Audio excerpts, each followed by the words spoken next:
Olá, bem-vindos ao Portal de Luz. Hoje é o nosso primeiro programa que vai ao ar no mês de maio de 2022. E nesse mês, em que comemoramos o Dia das Mães, nós podemos nos aprofundar nas reflexões sobre o que é ser mãe e de muitas maneiras, em muitos aspectos diferentes da maternidade e sob a ótica espírita. Hoje nós vamos falar sobre o aborto. Mas antes, nós vamos ouvir juntos a mensagem psicografada por Chico Xavier.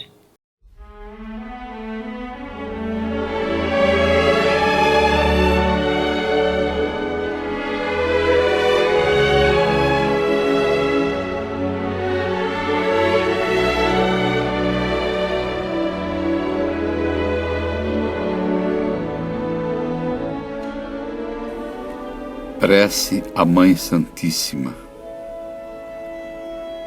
Mãe Santíssima, enquanto as mães do mundo são reverenciadas, deixa-te recordemos a pureza incomparável e o exemplo sublime. Soberana, que recebeste na palha singela o Redentor da humanidade, sem te rebelares contra as mãos felizes que afagavam espíritos criminosos em palácios de ouro, ensina-nos a entesourar as bênçãos da humildade. Lâmpada de ternura, que apagaste o próprio brilho para que a luz do Cristo fulgurasse entre os homens, ajuda-nos a buscar, na construção do bem para os outros, o apoio de nossa própria felicidade.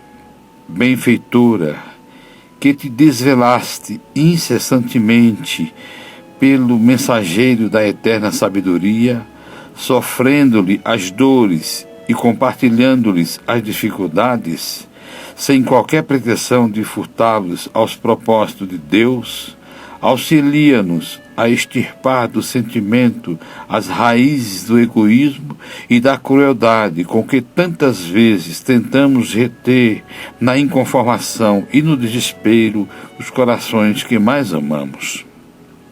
Senhora, que viste na cruz da morte o Filho Divino, acompanhando-lhe a agonia com as lágrimas silenciosas de tua dor, sem qualquer sinal de reclamação contra as criaturas da terra, conduzem-nos para a fé que redime e para a renúncia que eleva.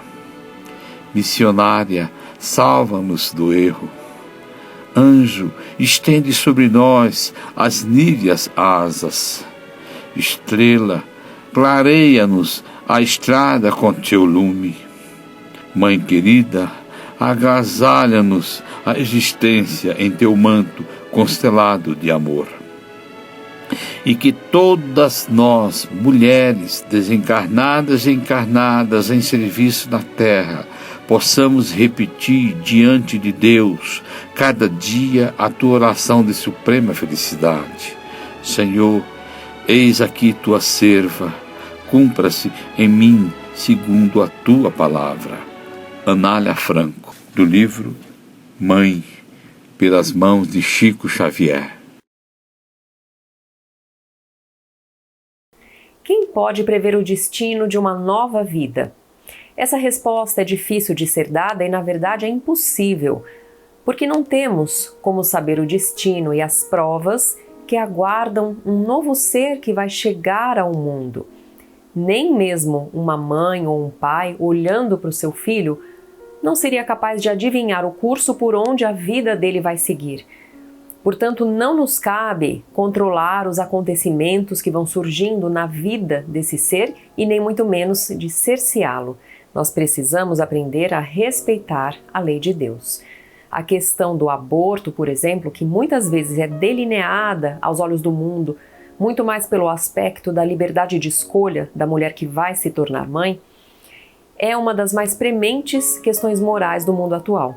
A decisão pela interrupção da vida na fase uterina é uma ação que deliberadamente nos coloca diante de consequências que desconhecemos, porque não temos como prever qual seria a trajetória daquele espírito reencarnante e que foi interrompida.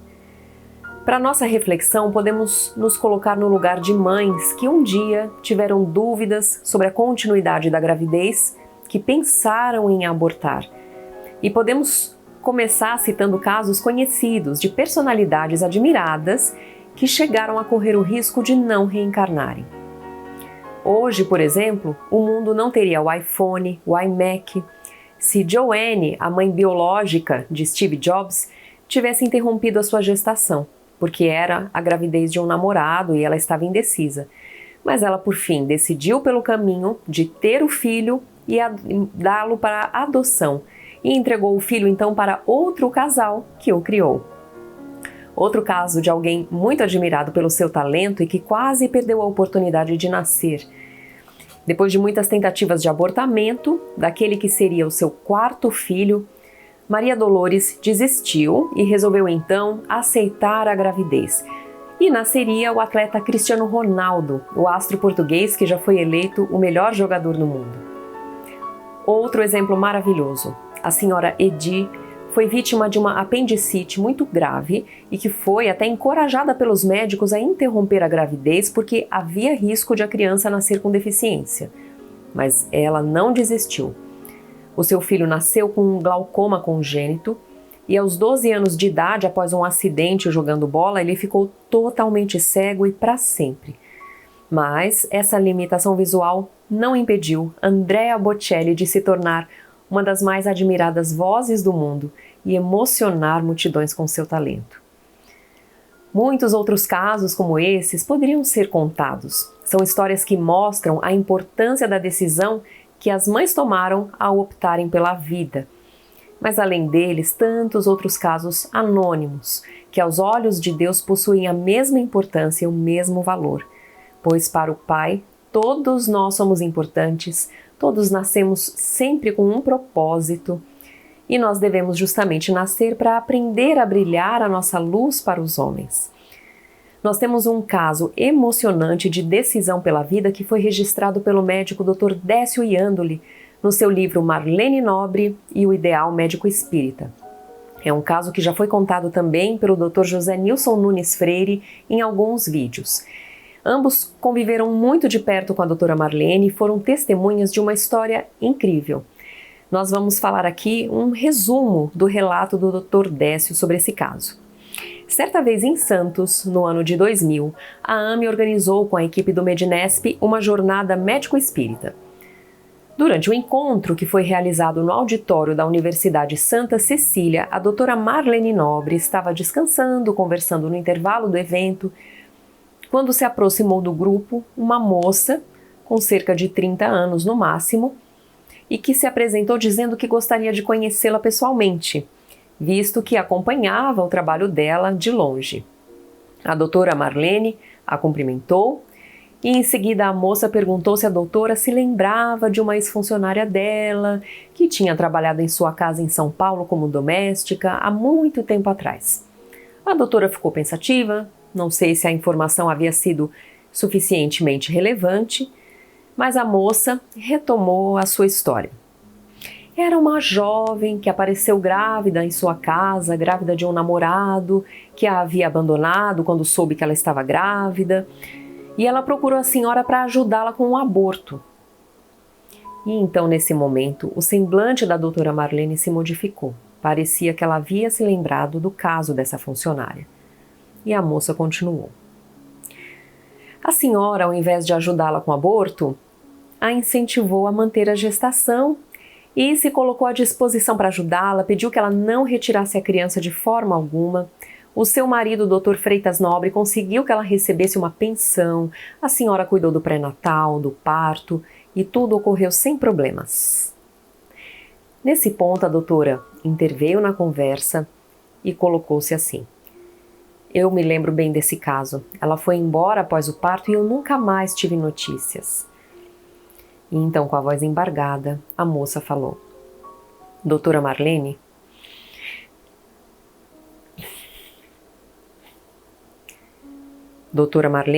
eu sou a filha dela. O momento impactou a todos os presentes e ambas começaram a chorar e se abraçaram. Após o abraço, elas se sentaram e a moça disse: nós não tivemos uma vida fácil, mas a minha mãe conseguiu me educar. Eu acabei conseguindo realizar o meu sonho de fazer medicina. Hoje eu sou neurologista e eu nunca me esqueci do seu nome, porque a minha mãe me contou essa história muitas vezes, de como a senhora havia salvado a ela e a mim também. Bom, e agora nós pensamos, quantas vidas essa neurologista anônima aos olhos do mundo, mas profundamente amada por Deus, porque cada um de nós é importante e tem o seu papel na obra divina, vai impactar, salvar, acolher e tratar ao longo da sua vida, ao longo da sua carreira de médica. Não temos como saber. Que esse exemplo da doutora Marlene possa sempre nos inspirar. Quando optamos por manter uma vida, podemos transformar outras milhares. Um ato de amor se multiplica em muito mais do que nós possamos imaginar.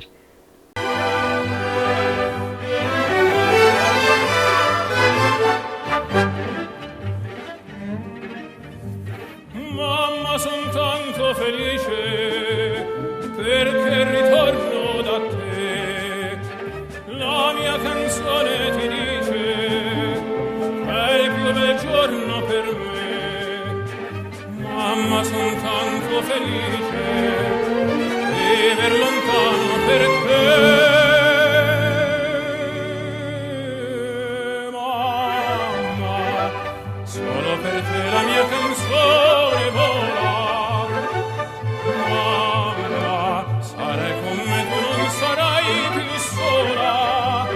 Quanto ti voglio bene, queste parole d'amore che ti sospira il mio cuore, forse non scusano più.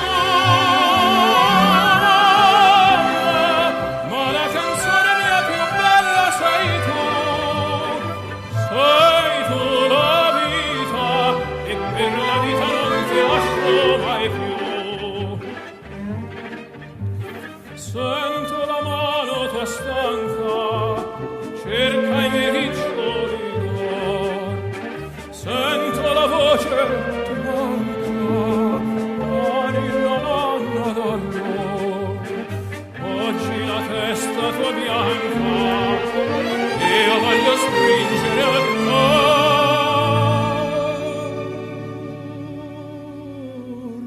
Mamma, solo per te la mia canzone vola. Mamma, sarai con me, tu non sarai più sola. Quanto ti voglio bene, queste parole d'amore che ti sospira il mio cuore, forse non scusano più.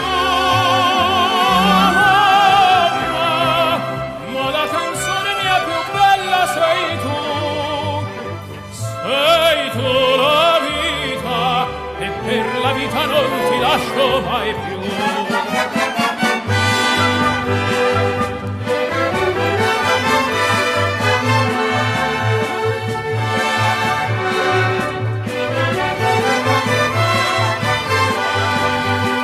Quanto ti voglio bene, queste parole d'amore che ti sospira il mio cuore, forse non scusano più. Ma la canzone mia più bella sei tu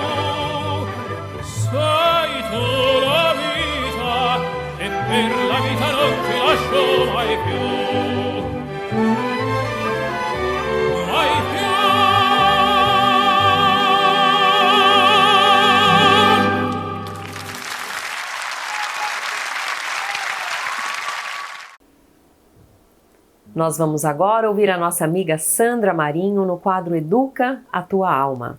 Olá, queridos amigos, queridas amigas. Já repararam como nós temos um olhar apurado para descobrir o defeito dos outros?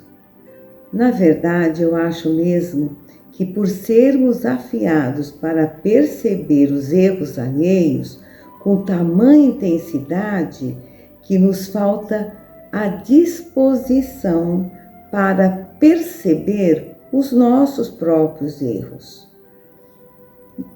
Mesmo quando estamos imbuídos em minimizar estes aspectos na nossa personalidade, esses aspectos negativos, nos pegamos muitas vezes a esticar o olho, para o lado e a criticar o feito de alguém ou o mal feito de alguém.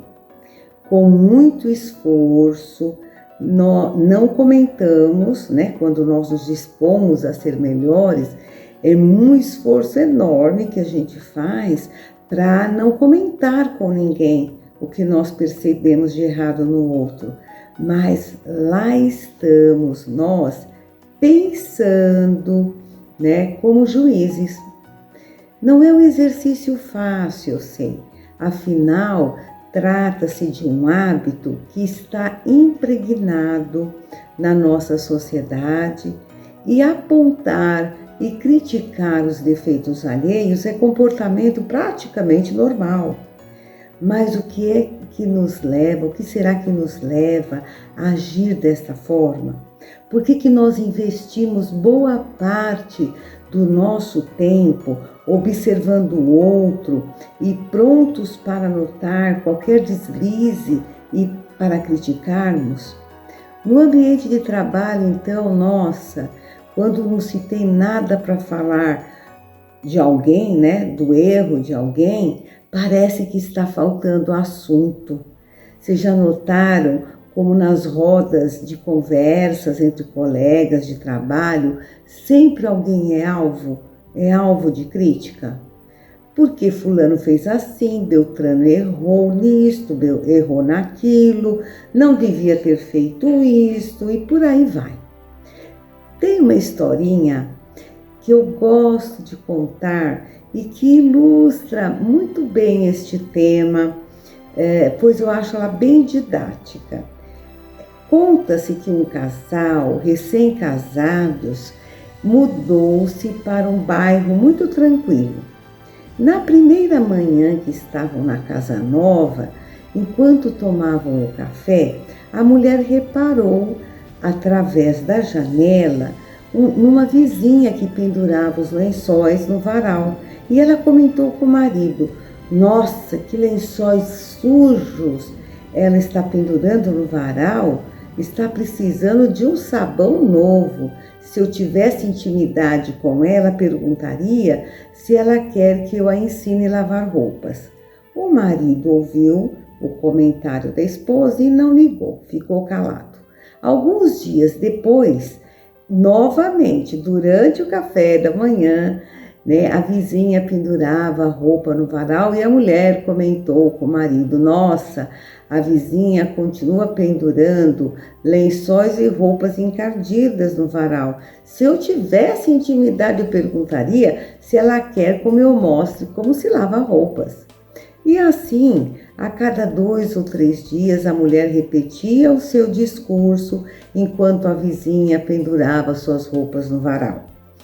Passado um tempo, a mulher, durante o café da manhã, se surpreendeu ao ver os lençóis branquíssimos sendo estendidos pela vizinha. E empolgada, ela disse para o marido: "Veja, ela aprendeu a lavar roupas até que enfim. Será que uma outra vizinha ensinou? Porque eu não fiz nada." O marido calmamente respondeu: Não, hoje eu me levantei mais cedo e lavei os vidros da nossa janela. Pois é, amigos e amigas, quanto tempo nós perdemos na observação do alheio, fechando os olhos para tudo que precisamos melhorar ou aprimorar em nossa vida? Jesus já tinha adiantado esta lição na narrativa de Mateus, capítulo 7, versículos de 3 a 5. Lembram-se? Vocês vão lembrar. Fala assim: Por que vês tu o argueiro no olho do teu irmão e não vês a trave no teu olho?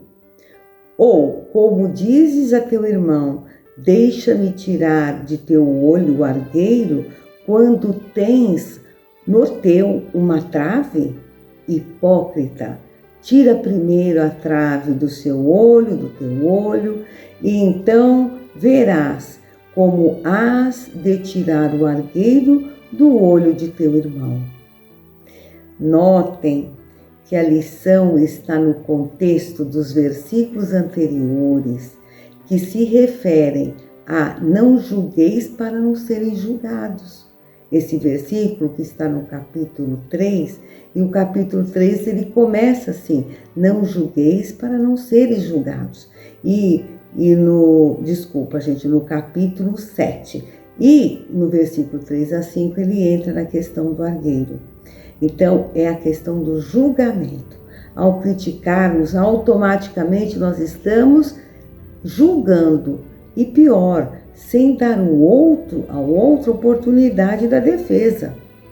Quantos estragos causados em relacionamentos, quantas injustiças cometidas pela nossa irresponsabilidade em criticar o erro do outro, às vezes influenciando opiniões alheias que também desavisadas acabam comprometendo a paz e a segurança ou até a imagem de alguém.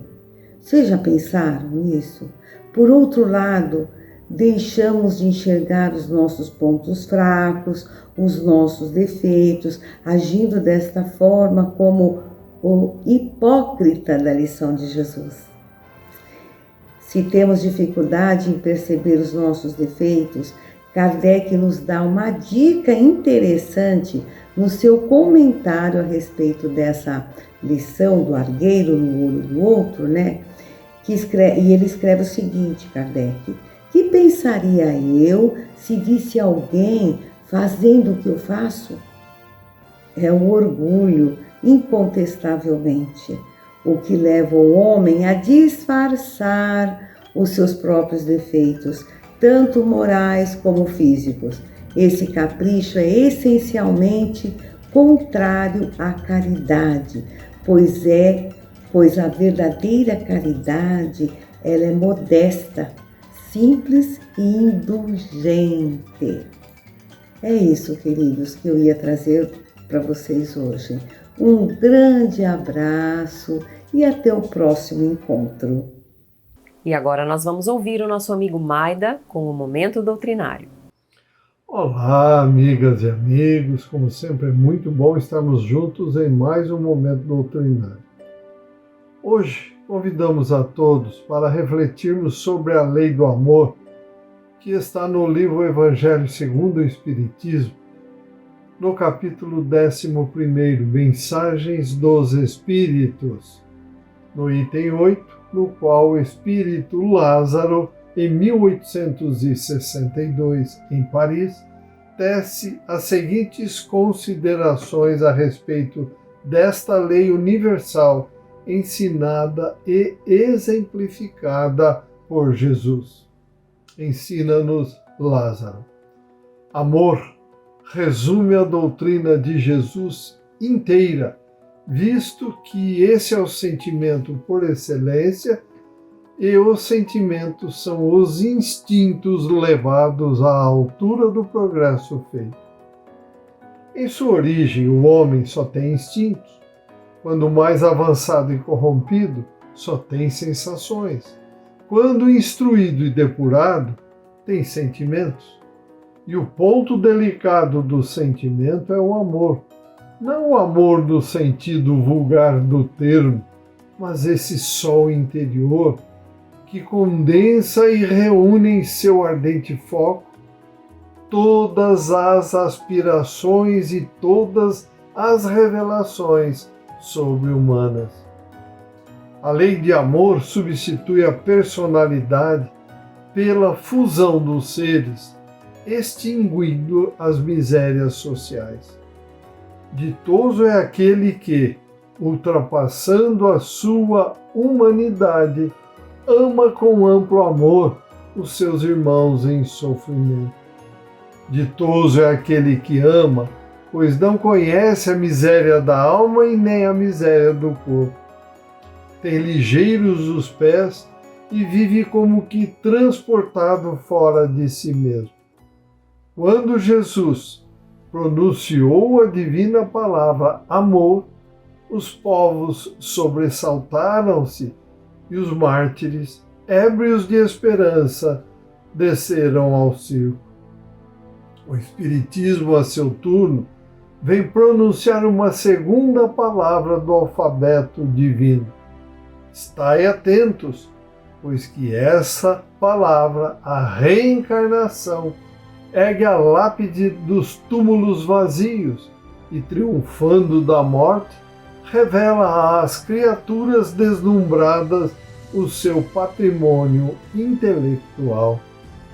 Já não é ao suplício que ela conduz o homem, mas à conquista do seu ser elevado e transfigurado.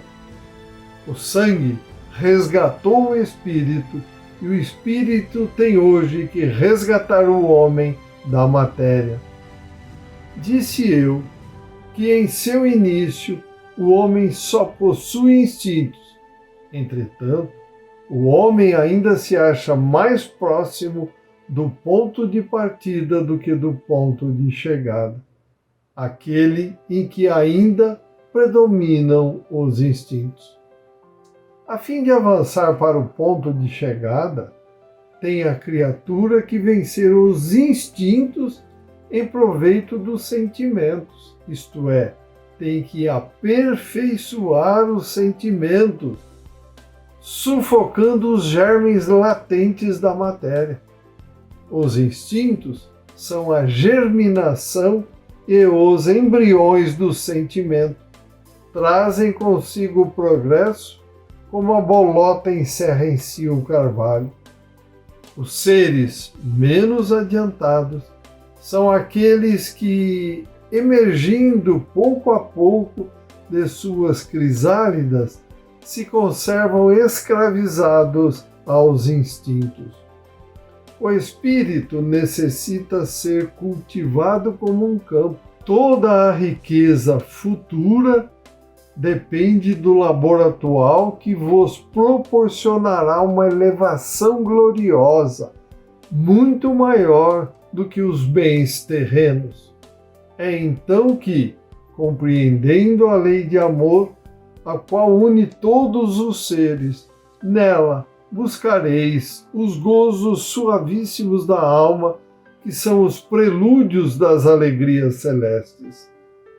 Amigas e amigos, relembremos sempre que Jesus, mestre, modelo e guia da humanidade, aqui veio para efetivamente alterar as leis contidas nos mandamentos de Moisés e nos mostrar que as leis reais do universo estão baseadas totalmente na lei do amor, ou seja, amor a Deus sobre todas as coisas e amor ao próximo como nós nos amamos. Portanto, amigas e amigos, é prudente que todos nós mantenhamos sempre na mente que os objetivos da vida aqui na matéria, como dito, bendita e querida Escola Terra, são o de facilitar os ajustes dos desencontros ocorridos em vidas passadas com os nossos semelhantes, mas o de aprender a colocar em prática o hábito do perdão e mais, a desenvolver o amor a Deus e ao próximo como a nós mesmos, repetindo os ensinos de Jesus para que consigamos a elevação intelectual, moral e espiritual. Boas reflexões, agradecemos sua companhia e convidamos a todos para que continuem a acompanhar o Portal de Luz e que compartilhem esses nossos estudos nas redes sociais. Desejamos muita saúde, paz, equilíbrio e amor no coração. Até o próximo encontro. Fiquem com Deus. Um grande abraço. Estamos encerrando por aqui. Se você gostou do nosso conteúdo, curta esse vídeo, ajudando a divulgar a mensagem cristã de amor à vida para mais e mais pessoas. E para receber as notificações dos nossos programas, aulas, estudos diários do Evangelho e de livros espíritas, se inscreva no nosso canal e acione o sininho. Muito obrigada e até a próxima!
A Creche Lar do Alvorecer é uma entidade assistencial mantida pelo Grupo Espírita Caibar Schutel.